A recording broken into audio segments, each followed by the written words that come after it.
Bom dia, pessoal! Olha, já fui à hidroginástica, já fiz exercício, já suei bicas aqui, porque tá um calorzão demais, mas estamos ok, né? Fizemos exercício, comemos, tá aí? Como é que tá?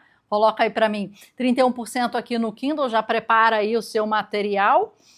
Construa um bom nome de domínio. Construir um espaço online para você onde seja possível se expressar e mostrar o seu trabalho ainda é um dos melhores investimentos do seu tempo. Andy Bio. Mas uma coisa que eu adiciono aí, e a gente tem que ler de forma crítica, tudo que a gente coloca, ontem a gente falou de muita coisa, tipo, tá desatualizado. O cara, esse livro a gente escreveu há muito tempo, e agora tem outras plataformas, tem outro jeito, tem outra maneira e outro mindset. Então não fica presa aqui, né? Porque as coisas vão mudando com o tempo. Nada mais assim, né, certo do que a mudança. Então, quando você cria a sua empresa no terreno dos outros, isso é muito complicado. Por exemplo, você está baseada só no Instagram. O Instagram mudou o algoritmo, mudou o ritmo dele, reduziu 30% o seu alcance, é muito complicado isso. E aí você não tem o e-mail das pessoas, você não tem uma base de contatos, está todo mundo lá, ou seu Instagram foi bloqueado. Então a gente tem que sempre trabalhar com mais de uma plataforma e de mais de uma forma. Não só a arroba das pessoas, o e-mail das pessoas, a mailing list que você manda por e-mail e configura, né, as divulgações e muito mais. Então, assim, quando ele fala assim, cria um domínio é o que ele está querendo falar aqui, entendeu? Vamos ver, porque tem que ser estratégico. Redes sociais são ótimas, mas elas vêm e vão. Lembra o MySpace, o Orkut, o GeoCities, o ICQ, para quem é mais antiga, como eu? O Mirk, quem é da época do Mirk, bota aqui embaixo que é da época do Mirk, quem vai entender. Hoje em dia, meu filho, tem gente que não sabe o que é Orkut, meu Deus.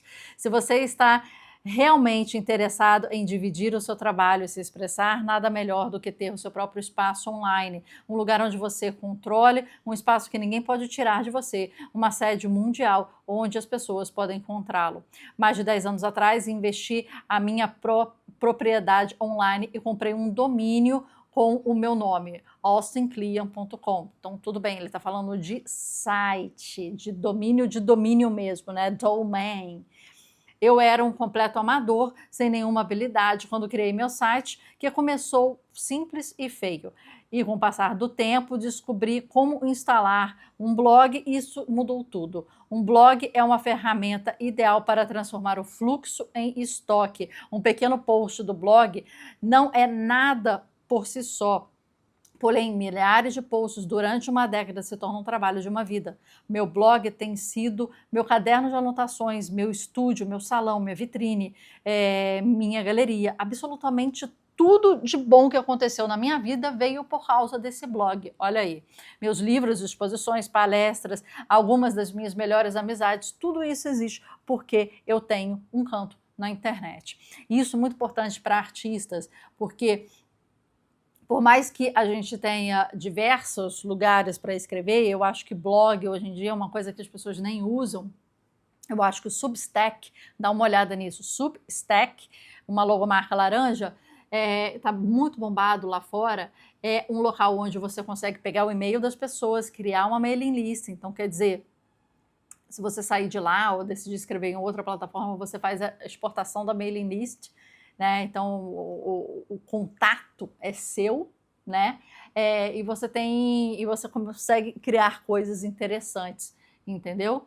Lá, que é um terreno dos outros, mas um terreno seu também, porque você tem os contatos. Agora, essa questão de site, eu acho que é muito importante também, mais para algumas áreas do que para outras. Escrita é uma área, eu acho que é muito importante. Nem que ali seja um hub, uma conexão, um hub, uma conexão de todas as suas redes sociais, né? O site, apresentar quem é você, e quais são todas as suas redes sociais oficiais, entendeu? E ali até aparecer, né, a alimentação do feed ali pelo site. É uma coisa muito interessante. Se o seu nome for comum, ou se não gostar dele, invente o pseudônimo, ou apelido para registrar.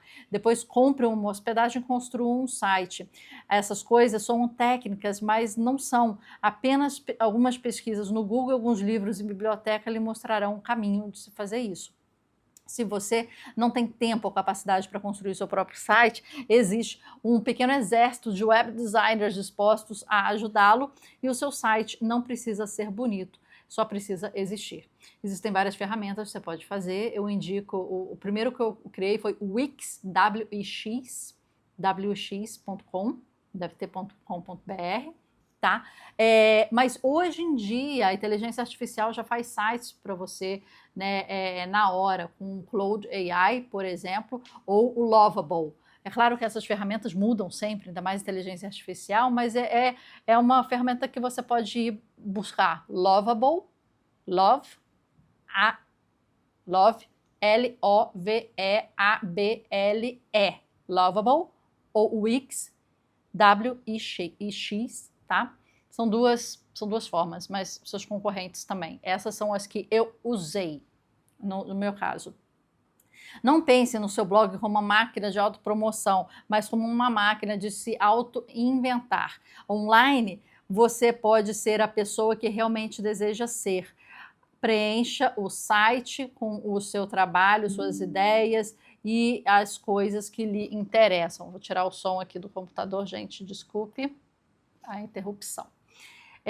Preencha o site com o seu trabalho, as ideias, coisas que lhe interessam. No decorrer dos anos, você ficará tentado a abandoná-lo pela mais nova e brilhante rede social. Não resista. É verdade, essas redes sociais estão uma loucurinha. Não deixe cair na negligência. Pense a longo prazo, fique com ele, mantenha-o e deixe-o mudar com você com o passar do tempo. Quando era jovem, estava começando, Pat Smith recebeu esse conselho de William Burroughs. Construa um bom nome, mantenha ele limpo, não se contente com menos, não se preocupe em ganhar um monte de dinheiro e ser bem-sucedida, preocupe em fazer um bom trabalho. E se puder construir um bom nome, eventualmente esse nome será a sua própria moeda. Branding, posicionamento, marca própria, né? Marca pessoal, é isso. Né? Essa é a força de você construir um bom nome. Pat Smith tem um livro chamado Só Garotos, Only Kids, em inglês, que eu indico muito. Saiu pela Tag Livros, uma versão capa dura, bonita, com capa bonita. Então fica a indicação. A beleza de possuir o seu espaço é que você pode fazer o que quiser. O seu domínio é o seu nome. Você não precisa de se contentar com menos. Construir um bom nome, mantê-lo limpo e, por fim, ele será sua própria moeda. As pessoas o veem ou não. O fato é, você está lá, vivendo sua vida, pronto para o que der e vier. Isso é muito importante, né? Hoje em dia, na era do cancelamento, na era das reputações, você tem um zelo com o seu nome e o seu nome realmente significar. A gente volta até os valores anteriores, em que nossos avós, nossos pais falavam: a minha palavra vale, não preciso assinar nenhum papel.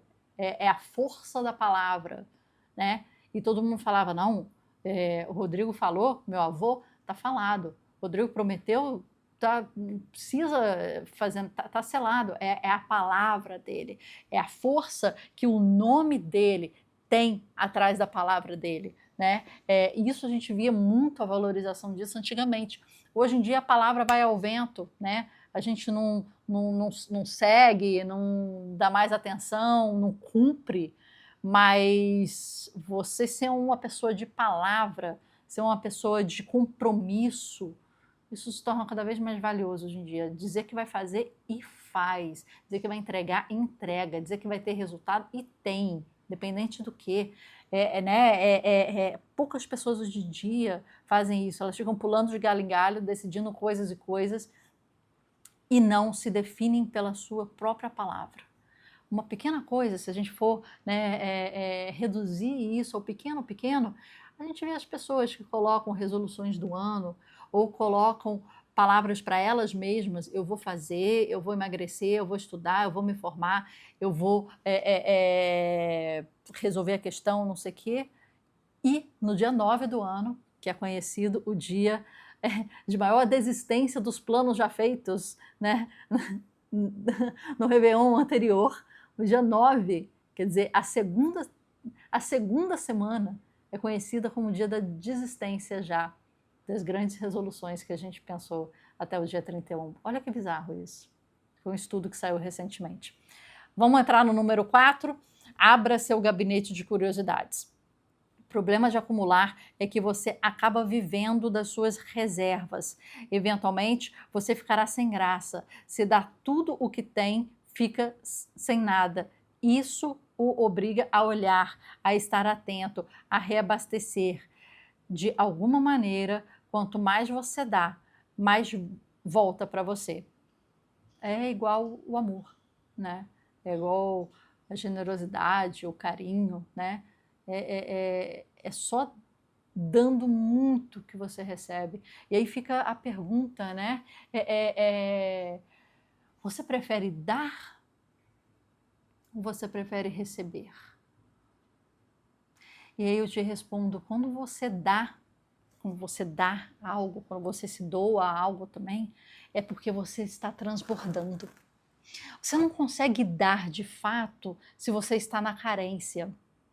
Mas quando você transborda de amor, aquilo vem, ó, igual um copo d'água, glu, glu, glu, um copo d'água aqui, ó, igual um copo d'água, glu, glu, glu, transbordou, tchá, eu dou, porque transborda em mim, eu dou.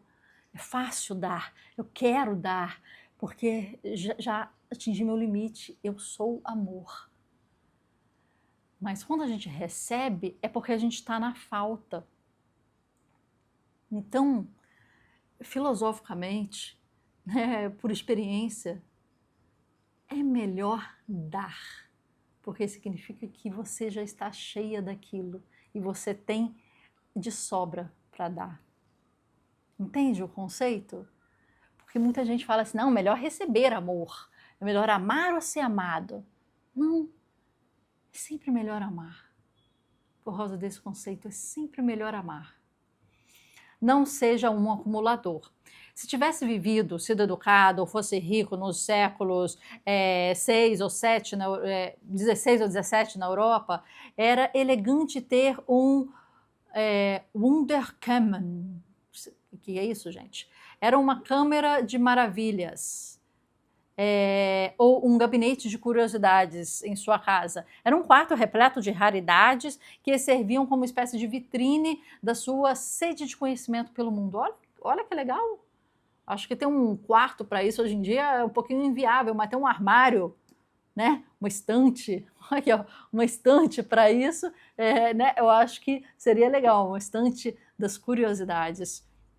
Dentro desse gabinete de curiosidades você poderia encontrar livros, esqueletos, joias, conchas, arte, plantas, minerais, animais empalhados, pedras ou qualquer artefato exótico. Essas coleções muitas vezes justapunham maravilhas naturais ou artificiais, revelando uma espécie de mistura de criações divinas e humanas. Elas foram as precursoras do que entendemos hoje como museus modernos, lugares dedicados ao estudo da história, da natureza e das artes. Temos todas coleções de tesouros. Podem ser gabinetes físicos de curiosidades, digamos, estantes das salas cheias de nossos livros, discos, filmes favoritos, ou mais intangíveis, como museus do afeto, nossos crânios repletos de memórias de lugares que visitamos, pessoas que conhecemos, experiências que acumulamos. Todos carregamos coisas estranhas e maravilhosas que encontramos enquanto fizemos nosso trabalho, vivemos nossas vidas. Esses cadernos de anotações mentais formam nosso gosto, e o nosso gosto influencia nosso trabalho. É o que a gente pode chamar, muitas das vezes, de inputs, né? Muito melhor comprar experiências, vivência, vida, que depois se tornam lembranças, do que coisas que às vezes ficam empoeiradas, né, nos nossos armários, né? Então, esse museu de afetos aqui, para mim, é muito mais interessante do que esse gabinete de curiosidades, vamos dizer assim, né? A diferença entre coletar e criar não é tão grande quanto parece. Muitos dos escritores que eu conheço veem o ato de ler, de escrever como atividades opostas, mas nos mesmos espectros, a leitura alimenta a escrita e alimenta a leitura. Eu basicamente sou um curador, disse o autor e ex-livreiro Jonathan Lethem. Escrever livros sempre teve uma ligação com a minha experiência de livreiro e de querer chamar a atenção das pessoas para as coisas que eu gostava, de moldá-las em novas formas. Nossos gostos fazem que a gente ser o que é, mas também podem lançar uma sombra sobre o nosso trabalho. Entre aspas, todos que fazem trabalhos criativos começaram porque têm bom gosto. Não acho necessariamente isso, não. Às vezes o mau gosto torna aquilo um trabalho criativo interessante, uma arte, puramente pelo mau gosto da pessoa que rompeu certos padrões, né, estéticos, por exemplo, da época, e deu a entrada para novos exemplos. Eu estou discordando de muita coisa hoje, hein? Você me aguente. Mas há essa lacuna. Durante os primeiros anos em que você cria, o resultado não é tão bom assim. Está tentando ser bom, tem potencial, mas ainda não é. No entanto, o seu gosto, o que o levou ao jogo, ainda é poderoso. Antes de estarmos prontos para dar o salto de partilhar o nosso próprio trabalho com o mundo, podemos partilhar o nosso gosto pelo trabalho dos outros. Onde busca a sua inspiração? Com que tipo de coisa abastece a sua mente? O que você lê? Você assina algo? Que sites você costuma visitar na internet? Que tipo de música você escuta? Que filme você vê? Que frequenta exposições de arte? O que você coleciona? O que pendura na mesa do trabalho? O que prende na porta da geladeira? Quem faz um trabalho que você admira? De quem rouba as ideias? Você tem algum herói? De quem você segue online? Quem são as pessoas que admira na sua área? Suas influências são todas dignas de ser compartilhadas porque dão pistas sobre quem você é e o que faz. Às vezes, até mais do que o seu próprio trabalho. Você é tão bom quanto a sua coleção de discos. DJ Spook. Eu acho o seguinte, minha gente, e a gente já vai parando por aqui, tá? Essas são umas perguntas muito importantes. Quando você tem quem você gosta, quem você admira, você saber isso aqui, todas as perguntas que foram feitas, né, e que se resume é o seguinte: da onde a pessoa se alimenta? Se alimenta mentalmente, né? Da onde essa pessoa que você admira está se alimentando? É lá que você tem que ir também. É lá que você tem que comer, se alimentar, pegar referências também. E quando essa pessoa que você admira se predispõe a te dar essas referências, igual a gente faz aqui na comunidade, né? Eu dou todas as minhas referências, eu falo onde eu acho os livros, o que eu leio, eu trago para cá vários autores, né?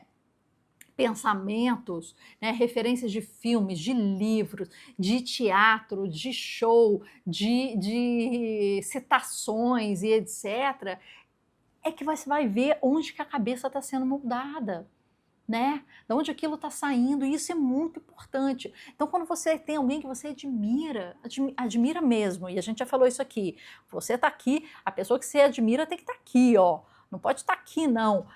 Tem que ter um gap grande entre aqui, né, que você admira. Ela tem que ter skin in the game, tem que ter pele em risco, tem que ter resultado, tem que ter feito um monte de coisa. Você pode admirar um monte de gente aqui, né, seu pai, sua mãe, né, mas admira quem está lá no North Star, quer dizer, na Estrela do Norte, lá muito longe de você. Isso é importante. E essa pessoa aqui, cadê o livro que ela gosta? o filme que mudou a vida dela. Cadê? Pergunta, pesquisa, lê, escolher as referências. Isso é importante para você se alimentar das fontes da sua fonte. Eu já vi alguma pessoa falando isso.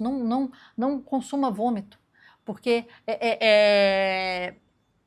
a palavra fica feia, né? Odeio essa palavra, mas assim, você adquire o conhecimento, você processa o conhecimento, você digere o conhecimento. Aí, vamos supor que você vai escrever um livro, você vomita essa digestão que você fez, você vomita essa digestão aqui da sua forma, do seu jeito que você digeriu várias coisas. Imagina comer várias comidas, digeriu aquilo, vomitei aquilo, né? Só que aí o que acontece? Saiu do seu jeito, saiu da sua forma, mas o interessante é a fonte também, entendeu? A gente hoje em dia está comendo muito livro vomitado e muito mal digerido, na verdade, né? Muito livro blockbuster, que eu costumo falar, muito raso, não diz nada, mas se você for na fonte da fonte da fonte, você vai ver que tem lá um livro legal. A galera que foi vomitando e saiu uma bosta de best-seller que hoje em dia faz sucesso, mas que é muito raso. Tem letras gigantescas, tem palavras de efeito, tem um título que você fica assim, caraca, que título é esse? Me chocou, porque hoje em dia tudo tem que chocar, porque tem que, né, alimentar a dopamina de todo mundo e tem que, né, satisfazer as dopaminas aí. Mas é complicado. Então eu te falo isso, quem que você ama, venera, que está no seu North Star, estrela do norte, North Star, que está distante de você, e você fala, caraca, o meu é Leonardo da Vinci. Poxa, mas de quem Leonardo da Vinci se alimentou? Quem foi a fonte dele? O que eu posso ler sobre ele? O que estava lá na cabeça dele? Eu quero decupar aquilo, eu quero abrir, eu quero dissecar, igual ele fez, né? Eu quero, cara, chegar lá. Tenha uma pessoa assim na sua vida. Tem uma pessoa assim que você fala, cara, essa pessoa tá distante de mim, tá demais. E eu preciso chegar no nível dessa pessoa. Eu preciso comer o que ela comeu, me alimentar com o que ela alimentar, ter as referências que ela se alimentou. Eu tô falando alimentar, porque a gente está usando o comparativo de vomitar e digerir o conhecimento e se alimentar. Mas é a fonte de conhecimento. É a fonte de conhecimento que eu tô falando, tá? Pensa isso hoje. Sai hoje pensando, quem é que é a sua North Star? Sua estrela do norte. E de quem essa North Star tem como fonte? É aí que é o seu caminho de conhecimento tem que ir caminhando. Capiche? Encerramos por hoje? 20 minutos? Tá ótimo? Vamos trabalhar esse hábito aí de todo dia, segunda a sexta, 7 horas da manhã, você já sabe, nosso bate local. Eu te espero. Eu espero o seu comentário aqui também, por favor. Vamos lá, troca aí. Lembrou do Mirk, né? Lembrou do ICQ, né? Se é das antigas ou não, eu quero saber. Até amanhã. Tchau.